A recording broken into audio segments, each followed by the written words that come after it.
Hello and welcome to the home of the Ghost Owl, continuing our Warriors of Chaos faction focus as we look at the core unit roster. Now, as I said, Warriors of Chaos, they do have a pretty large roster overall, and they have 6 units in the core section, which is quite nice for terms of variety.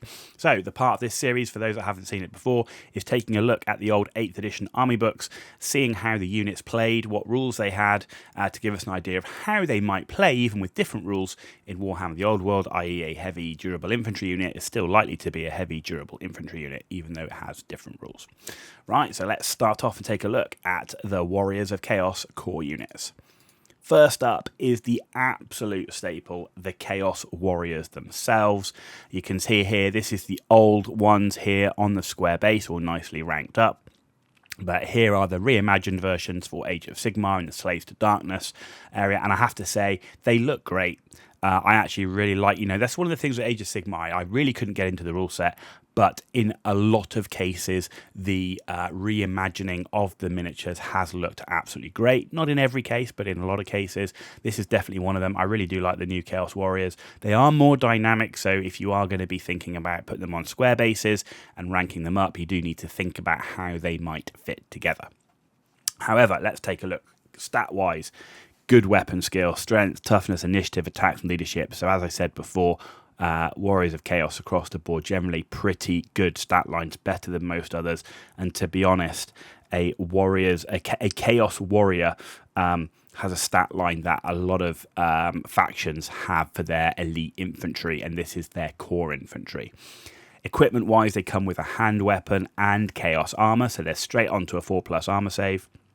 And they got options for additional hand weapons, great weapons, halberds, and shields, and a Mark of Chaos, which we looked at before, which is Frenzy for Khorne. It is essentially a 6+ ward save for Tzeentch Mark, -1 to hit in close combat for Nurgle, and then automatically passing Fear, Terror, and Panic tests if you're Slaanesh. Unit size is 10+, and they can have a full set of command. They do have one special rule, and I say this is the flip side of the Chaos Warriors. I've said this in previous videos, that they've got great stat lines, but not a lot of special rules. So the special rule here applies only to the aspiring champion. So the Eye of the Gods rule that we've seen many times before, that only applies to the Chaos champion, aspiring champion. However, if that aspiring champion does happen to kill a character or a monster, then and he does roll on the Eye of the Gods table, do that a couple of times and he's going to be almost as good as an exalted hero. So that's something to consider. So a core infantry unit has probably got the best stat line in all 8th edition for core infantry. Offset slightly by having little to no special rules, as we said. However, they do cost 14 points per model, and they are going to be up to 19 points a model if you take shields, a Mark of Chaos, and halberds, which was something that I did like to take. Sword and board and halberds were a particular favourite. Mark of Chaos choice depended upon equipment. So, I did like Khorne, giving them Frenzy if you had that additional hand weapon to just increasing those attacks. Tzeentch, if you really wanted something durable, that 6+ ward save wasn't a bad choice. You do have a 4+ armor save, which is nice. If that you're going to take sword and board, for example, then or Nurgle, -1 to hit in close combat. So sword and board, improving that durability. To be honest, Slaanesh I found the least useful overall, and I actually never used that immunity to Fear, Terror, and Panic. Warriors of Chaos leadership generally across the board is pretty good. You're talking leadership of 8 for a Chaos Warrior, 9 then if you're into having a Lord in the unit as well. So that's pretty good. So overall, I find with Warriors of Chaos that the core units feel less like attacks, and that's because just the units are so good. So you don't mind taking units of Chaos Warriors because that's basically equal to most people's elite infantry. So there you go. That's the Chaos Warriors. The one problem with them is of course their cost and how many you take. Next up, we have the Chaos Marauders. So you can see here, these are not reimagined. They're still available, but these are the Chaos Marauders. They've been around for absolutely ages, and you can see that within the models themselves. Though not bad to look at overall, but you can see they're a little bit older. You do have other options, though. Because of these monogod factions, you now have Chariot Acolytes in Tzeentch for Age of Sigmar. You could make these as a Tzeentch-themed Chaos Marauder, and the same here with these Khorne ones. I think they're Blood Reavers, they're called, and essentially that's a Khorne version of the Chaos Marauders. And you can see that they do actually fit. They're not wearing the armor, which would denote them as a Chaos Warrior. So you could actually use these, and they do look quite nice, and they are newer models overall. So Chaos Marauders, they got good weapon skill, ballistic skill, strength, toughness, and leadership overall for core infantry. Low initiative and attacks, however. They do come with a hand weapon, but they do have options for light armor, shields, great weapons, and flails. Unit size 10 plus, and they can have the full command. And their Marauder Chieftain only does have the Eye of the God special rule. Look, so Marauders still have a decent stat line. They're still weapon skill 4, right? This is the cheap infantry unit for the core section. It's still weapon skill 4. And they're half the price of a Chaos Warrior. In fact, more than half the price of a Chaos Warrior, become exactly half the price when you include the light armor. To be honest, I always actually took a unit with flails and the Mark of Khorne. That gave them frenzy with the extra attack. This is important, is you get the +2 strength in the first round of combat. Right, so that's the thing. A flail gives you +2 strength in the first round. A great weapon gives you +2 strength all the time, but you're always fight last. So I prefer to have that +2 strength in the first round of combat with the frenzy of Khorne, and not have to suffer the always strikes last. To be honest, this is a unit that provides a good number of bodies on the tabletop. So at its points cost, this is a way in a Warriors of Chaos army that you can get a decent number of bodies to flesh out your overall army roster.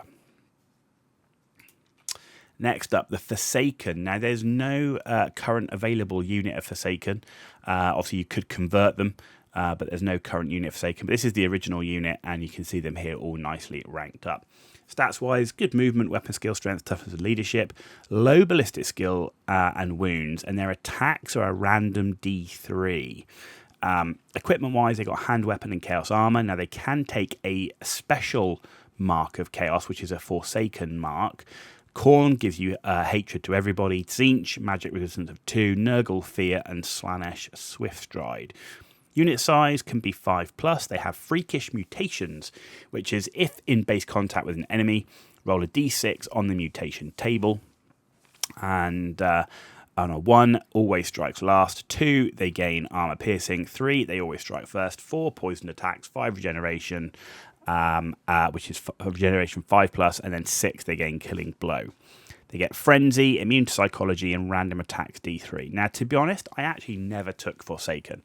They're base 19 points a model, so that's 5 points a model more expensive than a Chaos Warrior at base, and that's before you've included their marks, which can make them very expensive. They've got a swingy number of attacks because you're now into the randomness, and you don't know what mutation you're going to get. So, the mutations, by and large, are buffs apart from rolling a 1, but poisoned attacks isn't necessarily going to help you if you're going up against somebody heavily armoured.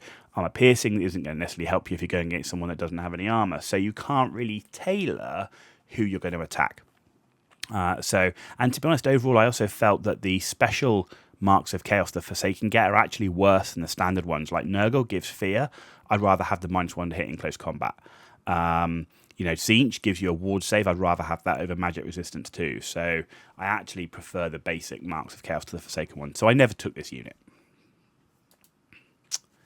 Next up are pretty much an obligatory unit. We see this in most factions in some form or another. You've kind of got this skirmish unit of beasts. So you can see here, these are the Chaos Warhounds, still available on the Warhammer web store, and you can see them there on the Age of Sigmar style bases. So good movement, as you'd expect. Weapon skill, strength, and toughness, all not bad. Low ballistic skill, low wounds, initiative, attacks, and leadership. So not the best stat line. One of the units that doesn't have a great stat line. Equipment, though, they can take Scaly Hide to give them a 6+ armor save, or they can have mutant poison to give them poisoned attacks. Must be in a unit size of 5+, and they can be given Vanguard for 2 points per model. Now, I sometimes took a small unit of Warhounds, so maybe a unit of 5, keeping them cheap, so not bothering with the scaly hide. I mean, 6+ doesn't really make that much of a difference, and nor does the poisoned attacks, because I was using them as a move blocking unit, essentially to move them in front of a key enemy unit to slow them down, essentially being sacrificed, but stopping you being charged. Or, at best, maybe if you managed to get them round a flank, you could threaten an enemy war machine, which they would still do something with. But at 1 wound, toughness 3, and no save, they are pretty vulnerable to most shooting. Even a unit of crossbowmen or archers will tear through these guys pretty quick. The best use I found for them is running them in front of an enemy and essentially blocking being charged in the flank and that sort of thing. So definitely some movement shenanigans more than going out there and wrecking enemy units.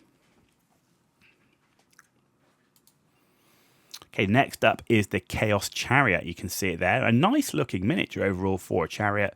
Lots of detail in there and still available to buy. As I said, if you're looking to get into Warriors of Chaos, miniatures aren't a problem because they're all actually available now. You don't actually even have to wait for any release or anything because most of the roster is available still on the web store today. So, stats-wise, they got good movement, weapon skill, strength, toughness, wounds, and leadership. Equipment-wise, the crew come with halberds, and they're a size on the chariot. May take the mark of chaos, however, that is at 10 points for the model, and it is a chariot with 2 crew, 2 steeds, and an armor save of 3+, which is pretty good for a chariot. Unit size is 1, and it has no special rules. I never took a chaos chariot. They're 110 points per model. They can only be in a unit of 1, and I found them to be limited in terms of their output, very dependent upon getting the charge for the impact hits, and to be honest, the points were better spent in more Chaos Warriors. That was, for me, I preferred these big, large units of infantry supported by characters and the occasional monster or unit of very, very heavy cavalry. So these chariots, I just found them a little bit vulnerable out on their own, and you're not charging them into a unit or a unit of skirmish cavalry. You need the charge to make it work, but they're not the fastest unit on the table. They can't fly or anything. They need really support in most cases, and that can sometimes be quite difficult. And then also to keep them alive on their own. So, yeah, not my favoured unit in a Warriors of Chaos roster. And the last unit available in the Warriors of Chaos core are the Marauder Horsemen. Again, still available on the Warhammer web store. You can see them here. They are mounted Marauders. Stat-wise, same as a Marauder. Weapon skill, ballistic skill, strength, toughness, leadership. Low initiative and attacks. Equipment-wise, hand weapon, and may take shields, light armor, spears or flails and a mark of chaos, but they also get to choose a ranged weapon to make them a sort of skirmish cavalry with throwing axes or javelins, though the range of those weapons is not very large. Unit size of 5+, they can have a full set of command. Special rules, they've got the Eye of the Gods for the Marauder Horsemaster, and they're fast cavalry, but only if you do not take the light armor option. I never took this unit. 14 points per model. Not a big fan of light and medium cavalry anyway in 8th edition. They just didn't seem to do that much for their points cost, and I say this is 14 points per model. That's quite a lot if you want to sacrifice a unit, and the Warhounds are cheaper and do that job just as well for a sacrifice. Yes, you could have them on flanks, but overall, I just kind of feel like they don't make their points back, and for a sacrificial unit, the Warhounds were better. So for me, much better choices in the roster, and I actually kind of felt these were a bit overcosted versus other units in the roster as well. Like I say, 14 points per model, that's a Chaos Warrior, and would probably do me better in the long run. So there you go. That is the end of the Warriors of Chaos core units. I hope you found it useful. If you did, give it a thumbs up. If you didn't, give it a thumbs down. Let me know why in the comments down below. And as always, if you want to see more content, please hit that subscribe button. It's free for you to do, and it's a massive deal for me, so thank you in advance. You've been watching The Ghost Hour. Tune back in as we start to look at the special category of Warriors of Chaos units.